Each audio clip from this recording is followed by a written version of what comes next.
Chloé, c'est la panique totale sur Twitter. Nos serveurs sont en rade, une panne majeure, et les rumeurs partent dans tous les sens. On est mentionné partout, les clients sont déchaînés. On fait quoi? Léo, stop, respire. La toute première chose à faire, c'est de rester calme. La panique, c'est notre pire ennemi en ce moment. C'est facile à dire, on est complètement submergé. Non, justement, non. On n'est pas submergé, on est préparé. On a une procédure et on va la suivre, point par point. Le chaos, Léo, c'est quand on improvise. Et en communication de crise, improviser, c'est la garantie d'échouer.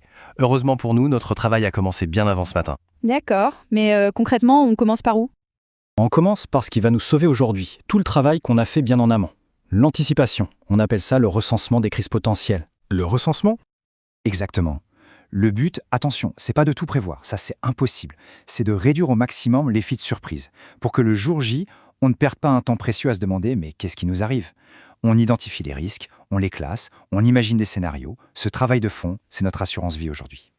Tiens, regarde, notre panne technique actuelle, par exemple, elle était sur notre cartographie des risques. On avait déjà évalué sa probabilité, son impact potentiel sur notre réputation et notre niveau de maîtrise du sujet. On savait que c'était un scénario plausible.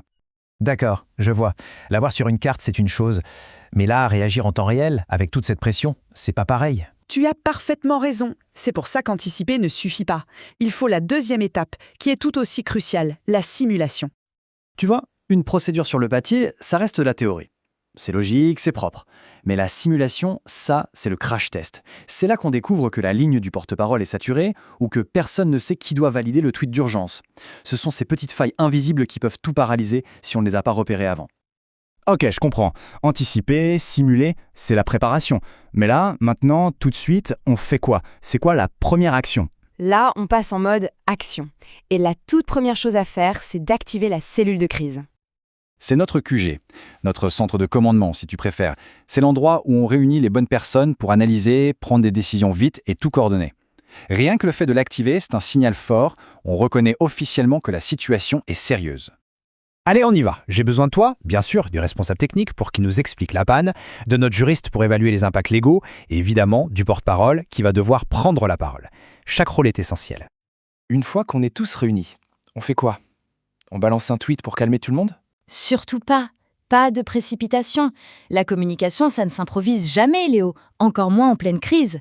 Ça se structure. On déploie notre plan de communication de crise.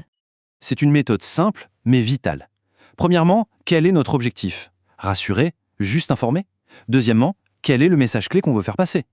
Troisièmement, on parle à qui là? Nos clients, la presse, nos équipes en interne? Et enfin, quatrièmement, par quel canal on va diffuser ce message? Et ce message, il doit avoir 4 qualités indispensables. Il doit être clair pour que tout le monde comprenne, pragmatique, basé sur des faits, pas des suppositions, concis, parce qu'en pleine crise, personne ne lit les romans, et surtout, il doit être flexible, parce que la situation peut changer dans 1 heure. Notre message doit pouvoir évoluer sans jamais se contredire. Allez, viens, on rejoint la cellule. Et en chemin, retiens bien ça. Toute notre gestion de crise repose sur 3 piliers. C'est notre boussole pour ne pas perdre le nord. 1. Anticiper. C'est cartographier les risques avant qu'ils ne nous tombent dessus. 2. Préparer. C'est simuler les scénarios pour que nos plans ne soient pas juste de la théorie. Et 3. Agir. On active une cellule pour piloter et on communique avec méthode et clarté. C'est avec ça qu'on va s'en sortir. T'es prêt?